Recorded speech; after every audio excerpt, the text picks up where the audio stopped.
बाप रे बाप, बड़ा ठंडा लगता। अरे बाप रे, काहे के बोला दलसिया। अरे बाप रे बाप, काहे नहीं के फोनवा उठाओ रे दादा, उठाओ जल्दी रे। हेलो, तारा बहन का प्रणाम करो, फोन काहे उठाओ रे। अरे हम पीड़िया न लगावत रहनी हो। करता निवेट हो मच्छर से कटवाई के, मच्छर से कटवाई के। अब तनी यार हम पीड़िया दोहराई के, हम पीड़िया दोहराई के। हमारा से बेसी के करतारू भाई के, करतारू भाई के हो, करतारू भाई के।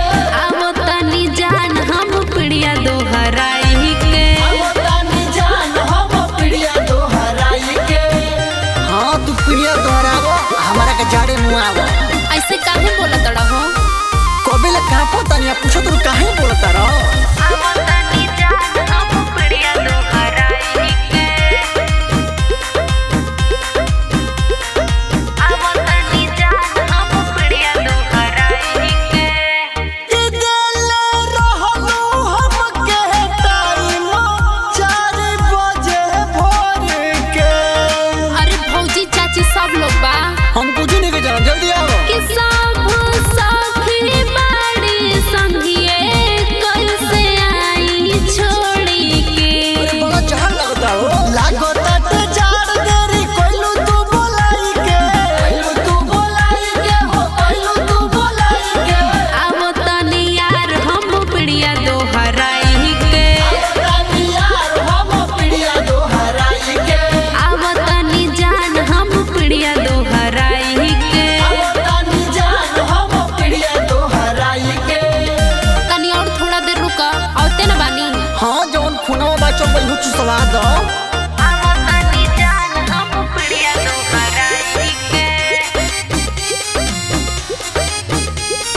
बालाजी स्टूडियो दिल्ली। अब तनी जान हम पीड़िया दोहराई के। पिया में सबर नहीं होला, कुछु करहया के हो। हरदम गुतैले रहेला का। उ तो हमें जानत नहीं। चौथ तोहरो खातिर भूखब अशोक तोहके पाके हो। अरे जिधर हम तब नु कौन माजा पावेलू अपू के ताड़ा पाई के, के ताड़ा पाई के, अपू के ताड़ा पाई के। अब तनी यार हम पीड़िया दोहराई के, अब तनी यार हम पीड़िया दोहराई के। अब तनी जान हम पीड़िया दोहराई के। अब तनी जान हम पीड़िया दोहराई के। तनी बर्दाश्त नहीं होत। अरे हेने आवा ना।